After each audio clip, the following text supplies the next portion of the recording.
Ambiental ecuatoriano, buscando la verdad y abogando por la unidad nacional en pro de la paz y la seguridad en el Ecuador.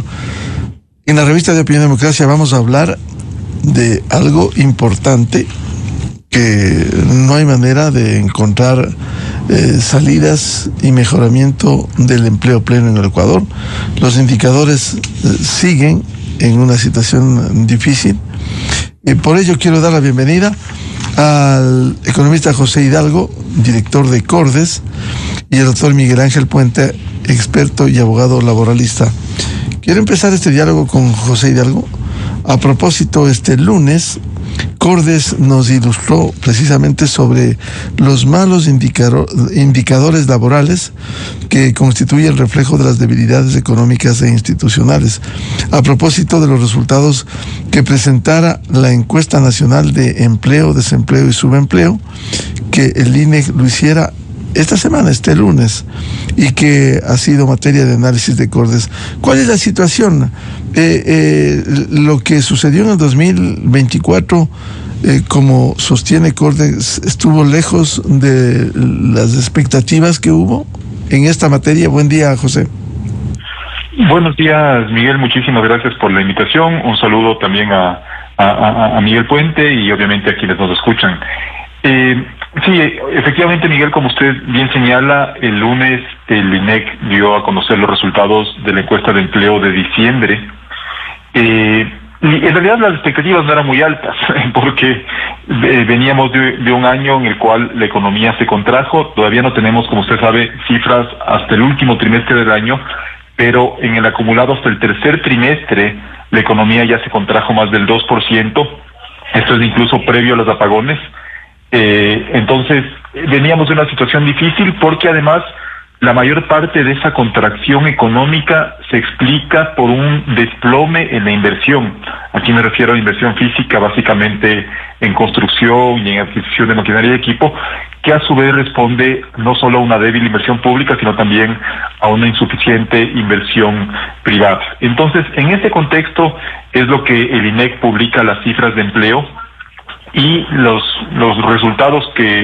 indicadores, que a nosotros nos parecen más relevantes son la tasa de empleo adecuado, que se refiere a las personas que trabajan la jornada legal completa y perciben ingresos no menores del salario mínimo, y por otro lado la informalidad, que se refiere a los trabajadores que desempeñan sus actividades en ya sea una empresa o un emprendimiento personal que no tiene RUC.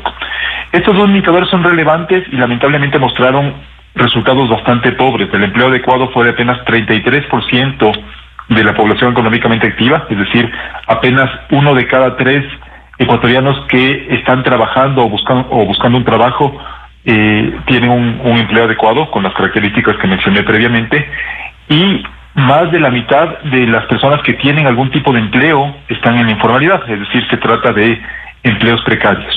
Una cosa que nosotros hemos señalado, me parece que de manera insistente en el análisis que publicamos en Cordes, es que si bien los resultados de 2024 son bastante malos y, por ejemplo, en cuanto a la informalidad es un récord para la serie histórica de indicadores laborales, este deterioro de los indicadores laborales empezó muchísimo antes. En realidad, ya solo entre 2014 y 2016 la tasa de empleo adecuado se desplomó en más de 9 puntos, si no me equivoco, y a partir de ahí ha seguido este descenso sostenido hasta el 33% que acabamos de ver en diciembre del año pasado, y de esto seguramente vamos a hablar a lo largo de esta conversación, una consecuencia a nuestro entender principalmente de esta insuficiente inversión que mencioné previamente. ¿Y esa falta de inversión redunda en la falta de generación de nuevas fuentes de empleo? Sí, y especialmente en el sector formal, porque, a ver, Miguel, hubo obviamente momentos en los cuales la informalidad estaba en torno al 40%, seguía siendo alta, pero obviamente mucho menor que la que tenemos en la actualidad, y el empleo adecuado también superaba el 40%, entonces eran indicadores mejores de manera considerable frente a lo que tenemos en la actualidad.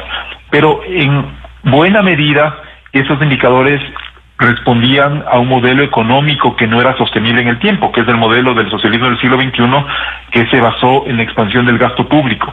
Y por eso me parece tan importante señalar que buena parte de el deterioro en la tasa de empleo adecuado se dio precisamente durante el modelo del socialismo del siglo XXI, entre 2014 y 2016, una vez que ese modelo ya no pudo continuar expandiendo el gasto porque el precio del petróleo se había venido abajo. Entonces, es un tema estructural porque el Ecuador no está ofreciendo desde hace varios años las condiciones para que resulten atractivas para la inversión privada, tanto local como extranjera. Y por eso tuvimos hasta el tercer trimestre del año pasado una inversión extranjera directa de apenas 217 millones de dólares.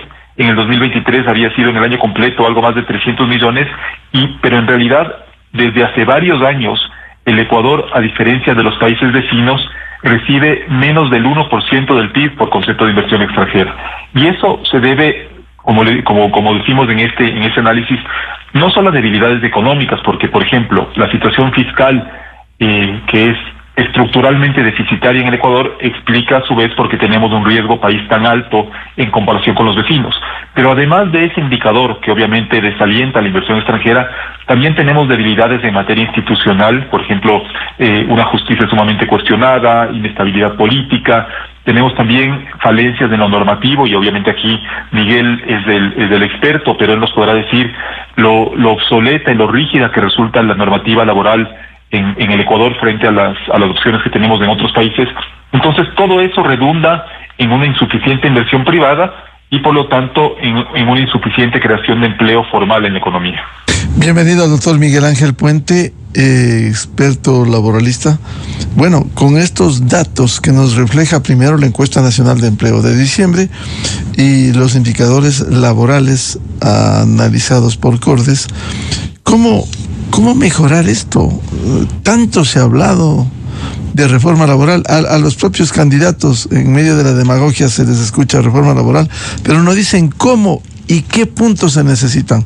¿Cómo mejorar estos indicadores? Doctor Miguel Ángel Puente, buen día. Buenos días, Miguel. José, buenos días. Un gusto poder compartir esta entrevista contigo. Bueno, sin lugar a dudas, como bien ha descrito José, existe una situación, unos indicadores poco alentadores en la encuesta de empleo a diciembre del 2024.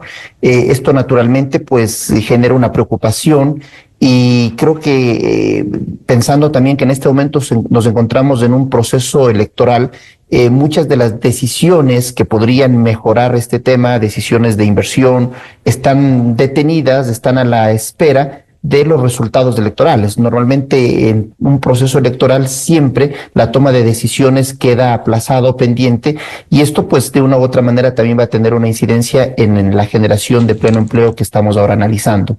Ahora, claro, vemos necesariamente que algo hay que hacer. Creo que este es un problema estructural, no es un problema que se ha producido en los últimos años, no es un problema que se produce en el último gobierno, es un problema que es una suma de falta de acciones adecuadas que nos ha llevado a esta situación que no es alentadora. Y estas faltas de decisiones vienen por varios aspectos. Uno, en el tema normativo, efectivamente, yo creo que las leyes per se no generan empleo, pero son son eslabones de una cadena que permite efectivamente la generación de empleo. No podemos esperar que tengamos mejores resultados si tenemos una normativa laboral que en ciertos aspectos puede ya ser caduca. Nuestro Código del Trabajo es de 1938.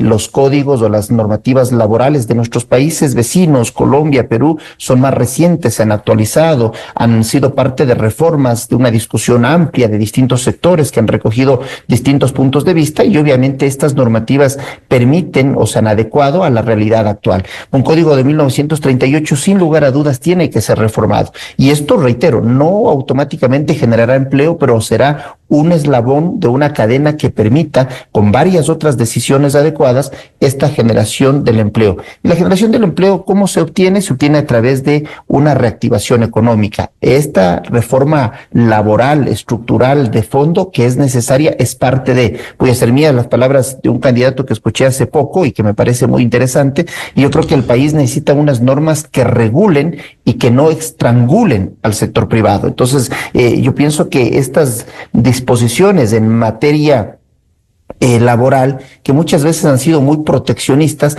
lejos de generar el ambiente adecuado para la generación de más empleo, lo que han hecho es alejar la posibilidad de ese empleo. Pongamos un ejemplo reciente. Se trató en una consulta popular, por ejemplo, el tema del trabajo por horas, y habían quienes hacían campaña para que se niegue la posibilidad del trabajo por horas, que retorne precisamente a través de una reforma constitucional por la prohibición constitucional que existe desde el año 2008.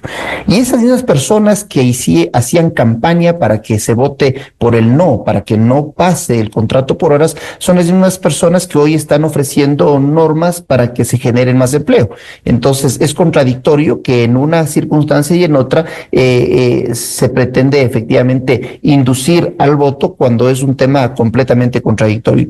Reiteremos, por ejemplo, el trabajo por horas es una alternativa, tampoco es la solución total, pero es una opción para que aquellas personas que por A o B circunstancias no pueden trabajar en la jornada completa, que están, por ejemplo, estudiando, que tienen la posibilidad de optar por un trabajo y a su vez empleadores que tienen la posibilidad de contratar precisamente por horas, porque requieren solamente, por ejemplo, un típico ejemplo, un restaurante solamente para la hora de los almuerzos o de los desayunos o de las cenas, entonces pueden contratar a través de esta modalidad. Pero al tener una norma tan rigurosa, tan apretada en el tema de las libertades de contratación, en que nos eliminan el contrato a plazo fijo, se elimina el contrato laboral por horas, se establecen ciertas disposiciones que lo que hacen es, reitero, lejos de generar la posibilidad de nuevos empleos, permitir o obstaculizar, que se puedan generar esas nuevas oportunidades de empleo. Efectivamente, que el 58% de las personas que tienen empleo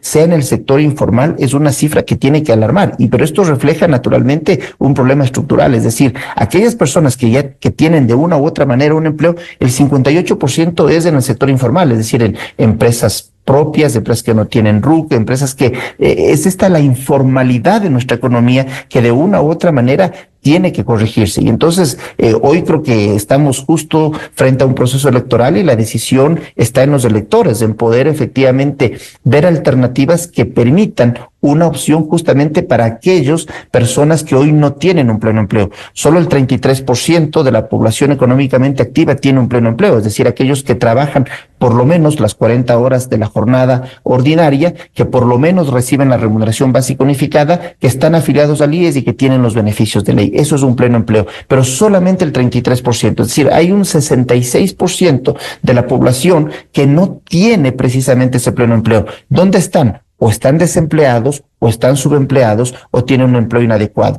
Y creo que es ahí donde tienen que enfocarse las políticas públicas. Y decía yo, se requiere una reactivación económica, y esa reactivación económica, pienso en la manera de conclusión, cómo se lo puede obtener solamente a través de dos formas. Uno, que hayan más empresas de las que hoy existen, y que las empresas que hoy existen puedan crecer, puedan aumentar. Y por eso yo creo que no se necesita el sector privado, que genera 9 de cada 10 empleos, no requiere un proteccionismo. Lo único que requiere es que tenga una norma, como dije hace un momento, que regule, pero que no estrangule la actividad privada.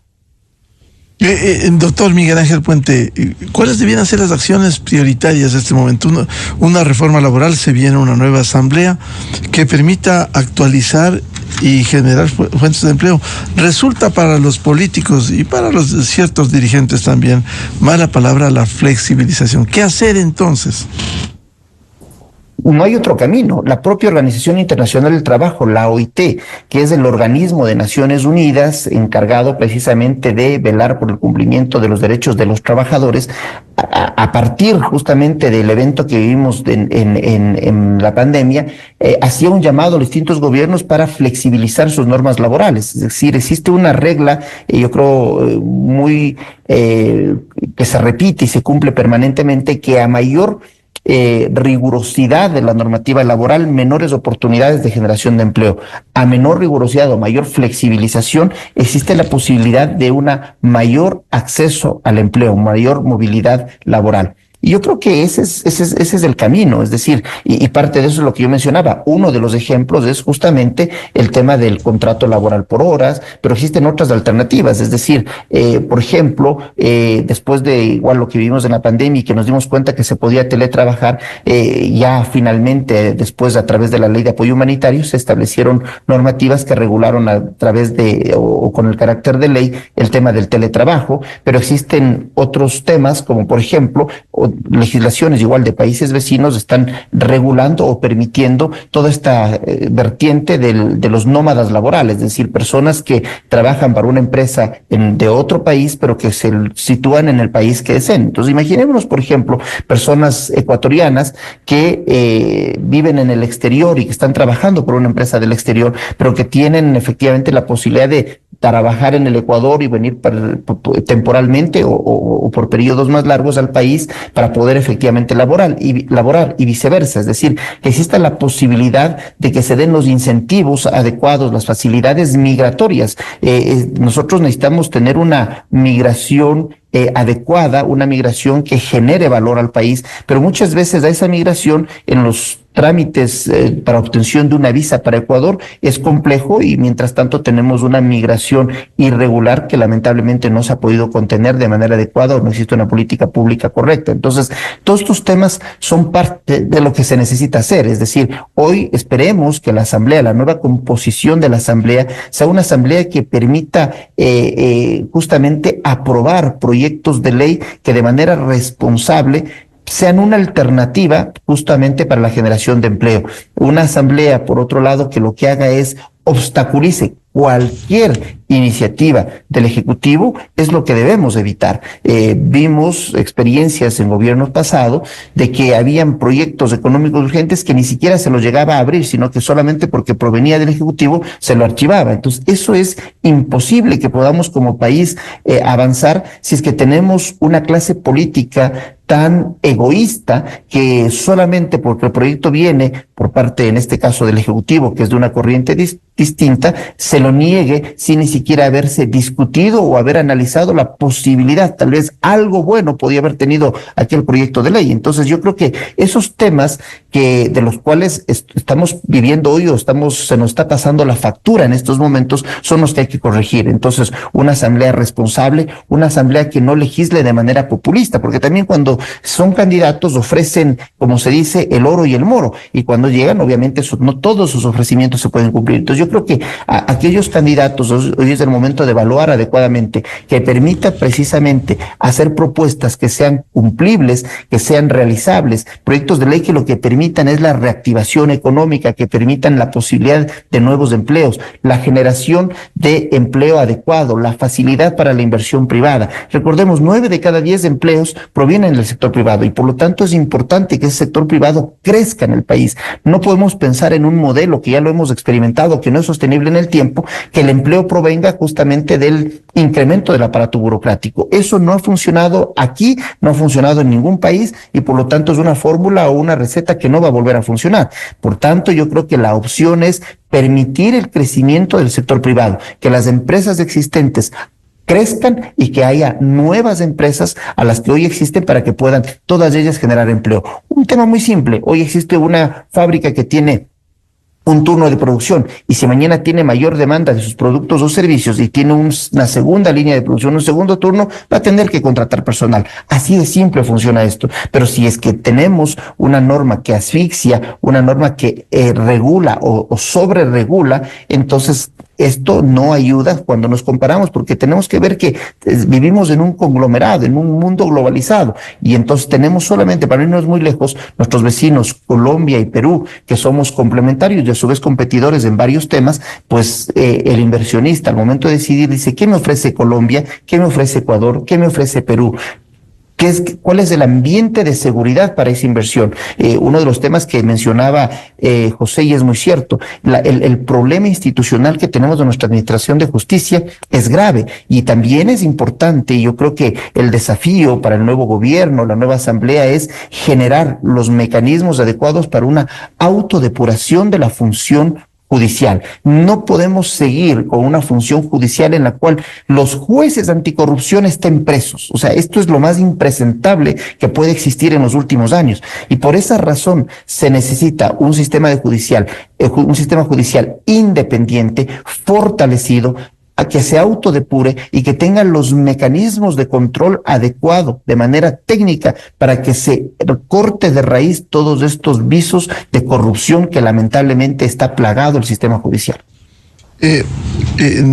Economista José Hidalgo, estamos inmersos en un proceso electoral en donde la oferta demagógica está allí, incluso en el tema laboral. ¿Cómo lograr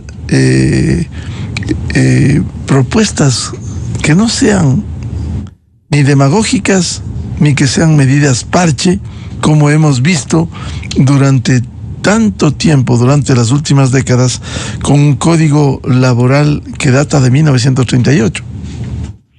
Sí, en realidad, Miguel, a ver, en plena campaña electoral eso va a ser bastante difícil. Lamentablemente, las ofertas que hacen los candidatos en el Ecuador responden a lo que los votantes en el Ecuador quieren escuchar. Entonces, lamentablemente, si vivimos en una sociedad a la que le gustan ese tipo de ofertas, los candidatos obviamente van a ir por esa línea. Pero una vez que ya tengamos al nuevo presidente, como hemos señalado tanto Miguel como yo, el problema de empleo es un problema estructural. Es decir, las soluciones que se tienen que tomar para enfrentar ese problema también deben ser de carácter estructural y no, como usted bien señala, unas medidas parche. Entonces, una vez que esta campaña demagógica haya sido superada, para no entrar nuevamente en el campo en el cual Miguel nos ha expuesto tantos argumentos, yo quisiera entrar tal vez un poco más en el campo económico, porque finalmente, como dije en su momento, la falta de empleo formal es consecuencia directa de la falta de inversión. Y entonces, entre los factores económicos que están limitando la inversión privada en el Ecuador está, yo no sé si a la cabeza, pero entre los principales, la también sostenida debilidad fiscal que tiene el Ecuador. Y uno puede decir, a ver, pero ¿por qué la debilidad fiscal afecta a la inversión privada? Y la verdad es que la conexión es bastante simple. Como tenemos déficits abultados y recurrentes en el Ecuador, eso ocasiona dos consecuencias directas. La primera es que tenemos un riesgo país que en los últimos meses ha estado en torno a 1.200 puntos, mientras que el de Colombia es de más o menos 350 puntos y el de Perú de más o menos 150 puntos. El riesgo país determina, por un lado los costos de financiamiento desde el exterior, pero también es una variable que se toma en cuenta cuando un inversionista está evaluando dónde poner sus capitales. Porque para poner una empresa en un país que tiene un riesgo país, perdón la redundancia, tan alto como el del Ecuador, el retorno de esa inversión debería justificar ese riesgo tan elevado. Y la verdad, son muy pocos los sectores económicos que pueden ofrecer un retorno tan elevado para compensar un riesgo país de más o menos 1.200 puntos. Son básicamente los sectores extractivos y obviamente algunas actividades ilícitas. Entonces, por un lado, el desequilibrio fiscal ocasiona un riesgo país elevado que desalienta la inversión privada y por eso teníamos, como dije hace poco, una inversión que desde hace varios años no alcanza ni siquiera el 1% del PIB. Y por otro lado, el mismo desequilibrio fiscal ha ocasionado ya desde hace varios años una serie de reformas tributarias que han incluido impuestos temporales, generalmente a empresas grandes o a veces medianas y grandes, que a veces han gravado al patrimonio de las empresas, otras veces a la utilidad, otras veces a los ingresos, pero con decirle, Miguel, que desde la reforma tributaria que se aprobó en el año 2019, hemos venido observando o registrando impuestos temporales a las empresas durante 5 años consecutivos. Es decir, se pagó en 2020, 21, 22, 23, 24 y se va a pagar también en 2025 el impuesto temporal del 3,25% a las utilidades de las empresas medianas y grandes. Entonces, esa incertidumbre normativa, esos permanentes cambios en materia tributaria, obviamente también son un desaliento para la inversión, porque no solo el inversionista extranjero, sino también el inversionista local piensa 2 veces antes de agrandar su negocio, porque si los impuestos temporales recaen habitualmente sobre empresas medianas o grandes, mejor me quedo como una empresa pequeña, no contrato más personal porque sé que así voy a quedar más o menos como que fuera del radar de lo que los gobiernos de turno buscan como una fuente de ingresos adicionales. Y esto, acabo de mencionar lo de los últimos 5 o 6 años, pero obviamente se dio también en el periodo del expresidente Correa. Usted recordará, por ejemplo, lo que pasó después del terremoto de Manabí, que nos clavaron impuestos pese a que había sido un periodo largo de bonanza económica y de altos ingresos fiscales.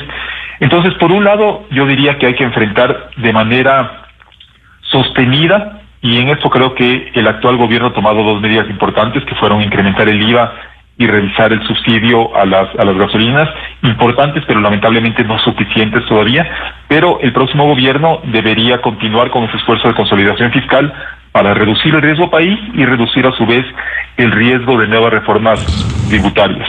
Y por otro lado, aunque aquí también ya entramos un poco en lo legal, usted recordará, Miguel, que entre las debilidades o, en mi opinión, errores que contiene la Constitución de 2008, está esta prohibición para que las diferencias entre los inversionistas extranjeros y el Estado ecuatoriano se resuelvan en centros de arbitraje internacional, por ejemplo, el CIADI, y se limita a centros de arbitraje de la región.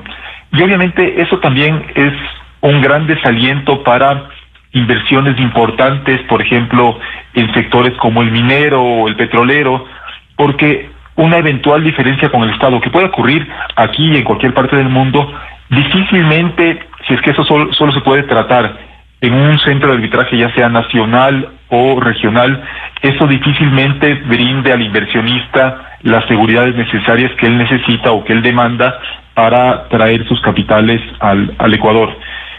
A eso obviamente se suman las varias reformas que deberían hacerse también en materia ya normativa, específicamente de carácter laboral, pero creo que con esos 2 puntos ya tendríamos un avance importante, pero hay que mencionar igual, y usted recordará que hace poco le dieron el Premio Nobel de Economía a los autores del famoso libro ¿Por qué fracasan los países?, que básicamente lo que demuestran a lo largo de todo el libro es que el desarrollo económico está directamente atado a la calidad institucional de los países. Entonces, mientras en el Ecuador tengamos una asamblea demagógica, un ejecutivo también muchas veces demagógico, no siempre, pero muchas veces lo ha sido, una justicia tan cuestionada, incertidumbre normativa, inestabilidad jurídica, todo ese tipo de factores finalmente terminan jugándonos en contra, no solo en lo macro, sino en el tema que estamos tratando justamente en esa entrevista,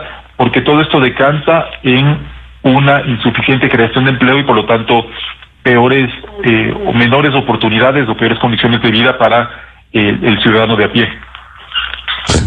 Doctor Miguel Ángel Puente, en ese sentido, ¿cómo no dejar lo que ha sido costumbre durante las últimas décadas, solo reformas parche, en lugar de ir a condiciones y cambios estructurales que permitan dar certezas en materia de la generación de empleo? Completamente de acuerdo, es decir, los distintos gobiernos han tratado de hacer reformas al Código del Trabajo o a través de leyes especiales en temas de carácter laboral. Pero nos damos cuenta que todo eso es insuficiente, es decir, por eso mi propuesta concreta es que el nuevo gobierno con la nueva asamblea tiene que necesariamente encaminarse a una reforma estructural en materia laboral y básicamente a tener un nuevo código del trabajo. Es decir, tenemos que todas esas reformas parche de las que hablamos tienen que ser recogidas en una sola norma que permita precisamente la adecuada funcionalidad del tema laboral en el país. No podemos seguir con reformas parches que vamos a dar un incentivo si es que pasa tal cosa, si se contratan a trabajadores jóvenes de tal porcentaje o si que vamos a hacer tal otro tema. No, es decir, tenemos que ir a una reforma integral y por eso yo creo que esta elección es muy importante porque esperemos que el Ejecutivo que sea electo cuente con una asamblea que le permita justamente viabilizar estos temas, porque si alguien puede tener las mejores intenciones o puede decir voy a hacer una reforma laboral estructural o vamos a aprobar un nuevo código del trabajo para sustituir al de 1938, un código eficiente, un código que permita la contratación, que permita distintas modalidades de contratación, que permita facilidades en el tema de los horarios de trabajo, que permita una movilidad laboral adecuada, todos esos temas que ya hemos hablado que son necesarios implementar en el país. Entonces, pero si un ejecutivo tiene esa iniciativa, pero tiene una asamblea, en cambio, que por ser de otra tendencia, lo que dice es no vamos a aprobar eso solamente porque proviene del ejecutivo,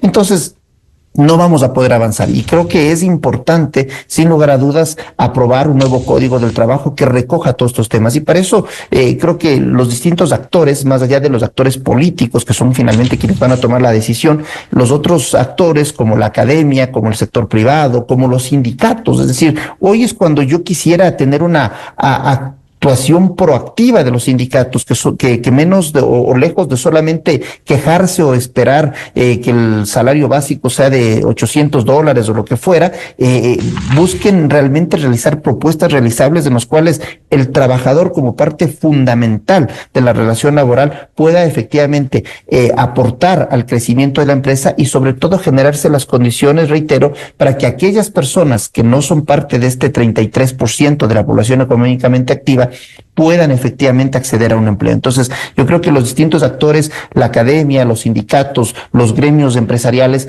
tienen que realizar propuestas serias, articuladas, que permitan justamente generar un consenso nacional. Es decir, yo creo que este es un momento en el cual algo tenemos que hacer. O nos quedamos cruzados de brazos y seguimos contemplando cómo, por ejemplo, las cifras del empleo se deterioran o los resultados económicos se deterioran, o tomamos una posición proactiva en la cual decimos, como sociedad civil, vamos a aportar precisamente en la discusión, una discusión que lejos de los temas políticos o tratar de que sea lo más técnica posible y no política, podamos efectivamente aportar para una reforma laboral integral. Esta reforma tiene que ir de la mano con otro de los temas que es muy complejo y es el tema de la seguridad social. Es decir, si solamente pensamos en un código del trabajo sin topar el sistema de seguridad social en el país, va a ser algo que no va a ser completo, va a ser algo insuficiente y obviamente esto creo que es importante. Al final de todo, lo que se necesita es generar las condiciones adecuadas para que exista seguridad jurídica en el país. Esta palabra o esta expresión tan comúnmente utilizada, pero tan pocas veces realizable en el país, lo que necesitamos: seguridad jurídica, certeza, normas que no cambien cada 6 meses, requisitos que no cambien cada semana. Necesitamos seguridad jurídica con un sistema de administración de justicia adecuada, entre otros. Doctor Miguel Ángel Puente, pero en la Asamblea hemos escuchado durante los últimos años hay tantos proyectos que se han presentado y que penosamente no ha habido voluntad política para viabilizarlos. ¿Qué hacer?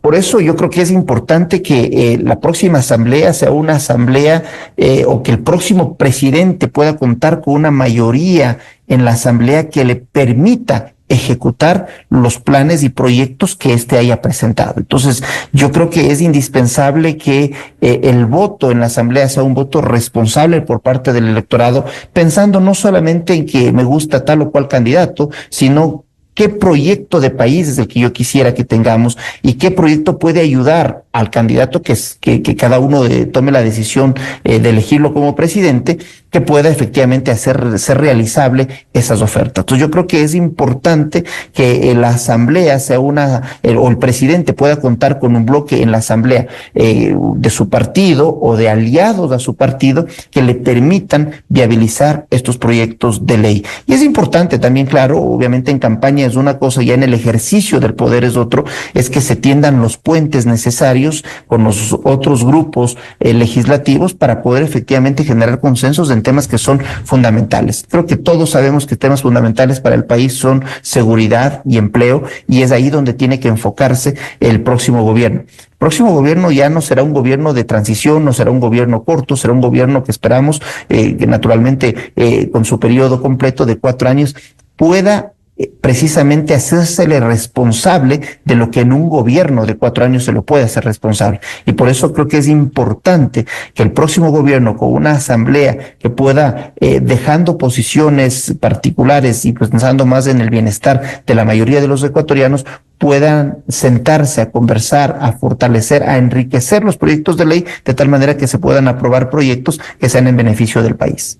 Economista José Hidalgo, si no hay inversión privada, mayor inversión privada, si no hay los correctivos del caso, ¿simplemente seguirán condenados a los empleos precarios en el Ecuador? Sí, Miguel, lamentablemente esa sería la consecuencia. Seguiremos viendo gente con empleos precarios en el sector informal, sin contribuciones a la seguridad social, que además es otro tema del cual seguramente en su momento hablaremos, la crisis sobre todo del fondo de pensiones y su inviabilidad en largo plazo. Seguiremos viendo también gente que busca oportunidades en otros países. Obviamente el incremento de las remesas en 2024, cuando seguramente superaron los 6.000 millones, solo hasta el tercer trimestre ya estaban por encima de los 4.700 millones, es desde el punto de vista económico, digamos, cierto aliciente para evitar una mayor caída en el consumo, pero eso viene de la mano de una salida de ecuatorianos que tuvieron que ir a buscar oportunidades en otros países. Entonces, en la medida en que la inversión privada no llegue de manera suficiente al Ecuador, e insisto, no me refiero únicamente a la inversión extranjera, sino también a la propia inversión local, que muchas veces no encuentra los incentivos para apostar por el país. Entonces seguiremos viendo indicadores laborales como los que vimos no solo en 2024, sino que, insisto, desde hace varios años en los que ya venimos registrando este deterioro sostenido.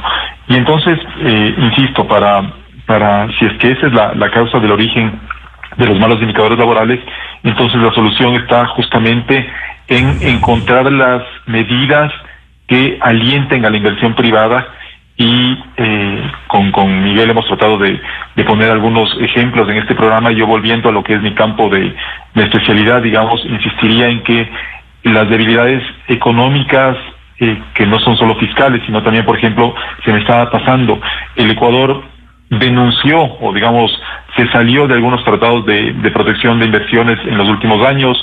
El Ecuador tiene menos tratados comerciales que otros países con los que competimos. También son factores que nos juegan en contra al momento de atraer inversión. Entonces son varias las medidas que deberían tomarse en los próximos años. Esto obviamente no se soluciona de un día para otro. Y lo último que quería decir, Miguel, porque se me había pasado, y usted mencionó el tema de los sindicatos que muchas veces se oponen a reformas de carácter laboral. Bueno, con las cifras que acabamos de mencionar ahora, con un 33% de personas con empleo adecuado y sobre todo con un 58% de informales, hay que preguntarse nuevamente a quiénes representan los sindicatos, porque se ve claramente que ya de por sí representan a una minoría de los trabajadores, y dentro de los trabajadores formales obviamente no nos representan a todos. Entonces sí habría, creo yo, que limitar, no obviamente dejarles sin voz, ni mucho menos, pero que no sean ellos los representantes de los trabajadores, sabiendo que hay una mayoría a quienes no representan y cuyos intereses no defienden, que son justamente las personas que actualmente están en informalidad y que yo estoy seguro que en muchos casos preferirían tener un empleo formal tal vez de 4 o 6 horas al día y no un empleo informal que no garantiza un ingreso sostenido, un ingreso fijo. Entonces, el tema también de a quiénes damos la representación de los trabajadores también debería ser otra materia de debate. Doctor Miguel Ángel Puente, para concluir, si no hay un fomento a la inversión privada, si no hay estos correctivos laborales, el país va a seguir condenado a continuar con estos empleos precarios, informales, que más de 5 millones de ecuatorianos están en esas condiciones. Lamentablemente sí. Es decir, si se siguen haciendo las cosas de la misma manera, no podemos esperar resultados diferentes. Entonces, yo creo que estamos en el momento en el cual se espera y se aspira que el nuevo gobierno pueda tomar las decisiones que le correspondan de manera responsable y la Asamblea pueda apoyar o mejorar aquellos proyectos de ley que se han presentado precisamente para trabajar en este tema. Es decir, tenemos que cambiar y el cambio comienza con proyectos de ley, comienza con institucionalidad en el país, con fortalecer las funciones del Estado, con procesos de autodepuración, con mejorar precisamente las condiciones para que el inversionista pueda fijarse en el país. Nosotros tenemos algo muy importante que lastimosamente creo que no hemos sabido aprovecharlo de manera adecuada en el tema de la inversión, es justamente nuestra moneda, el dólar. El inversionista extranjero, a diferencia igual, si lo comparamos con Colombia y Perú, donde posiblemente por efectos de devaluación solamente por invertir puede perder la apreciación de su inversión, entonces en Ecuador no sucede ese tema por tener una moneda dura como el dólar, y creo que esto no hemos sabido nosotros como país aprovecharlo de manera adecuada. Y creo que es el momento justamente de permitir que el gobierno pueda realizar los esfuerzos necesarios para que exista la inversión adecuada. Y culmino con este tema. Creo que uno de los temas a los que hay que regresar a ver es el tema, por ejemplo, minero. Es decir, estamos con una situación compleja en lo económico, en lo fiscal, en la generación de empleo, pero si vemos, por ejemplo, solo 2 proyectos mineros a gran escala que se están explotando, los beneficios que esto ha generado en cuanto a la producción, a los beneficios en las localidades donde se producen, cuando tienen municipios pequeños que tienen ingresos altos y que la calidad de vida de esas personas que están en esas localidades ha mejorado sustancialmente. Creo que es importante ver qué otros proyectos a gran escala se pueden generar, pero obviamente ellos no van a venir, como ya lo hemos hablado a lo largo del programa, si no existe la debida seguridad jurídica. Pero creo que la minería es una de las opciones en el corto y mediano plazo que el gobierno tiene para poder efectivamente generar la posibilidad de más empleos plenos, porque estos naturalmente son formales, y a medida de que exista mayor minería legal, irá ganando terreno a la minería ilegal, porque nosotros somos un país minero y eso es lo que tenemos que reconocerlo, así como hemos sido un país petrolero, hemos sido un país bananero, hemos sido un país productor de cacaotero, en distintas etapas. Ecuador tiene un alto potencial minero y lastimosamente por distintas razones no se ha podido aprovechar adecuadamente dentro de los mecanismos naturalmente, porque si no lo hacemos de manera legal, alguien lo hará, y cuando es de manera ilegal no habrá generación de empleo pleno, no habrá tributos, habrá informalidad, habrá el caldo de cultivo para otras actividades ilegales que están alrededor de la minería ilegal. Entonces yo creo que este es uno de los temas que puntualmente el país tiene que entender que es una necesidad y que pues es una alternativa que tenemos naturalmente, que esperamos ojalá el próximo gobierno pueda impulsarlo de manera adecuada y responsable. Muchas gracias por aportar a este debate. En resumen, es fundamental fomentar la inversión y introducir reformas estructurales en el sistema laboral que permita la generación de empleo pleno en el Ecuador. Muchas gracias al doctor Miguel Ángel Puente y al economista José Hidalgo. Muy amables. Muchísimo gusto, Miguel. Muchas gracias. 8:02 minutos en el territorio continental ecuatoriano. Vamos a una pausa y ya volvemos. Diálogo previsto con el principal, con el gerente de Comunicaliza, que nos ilustra periódicamente sobre encuestas de lo que sucede en el Ecuador. Hoy estamos abocados a las elecciones presidenciales y legislativas de este 9 de febrero. Desde 1984 con Gonzalo Rosero, la revista de opinión Democracia. Siempre líderes, siempre confiables. Enseguida regresa Miguel Rivadeneira a la búsqueda de la verdad.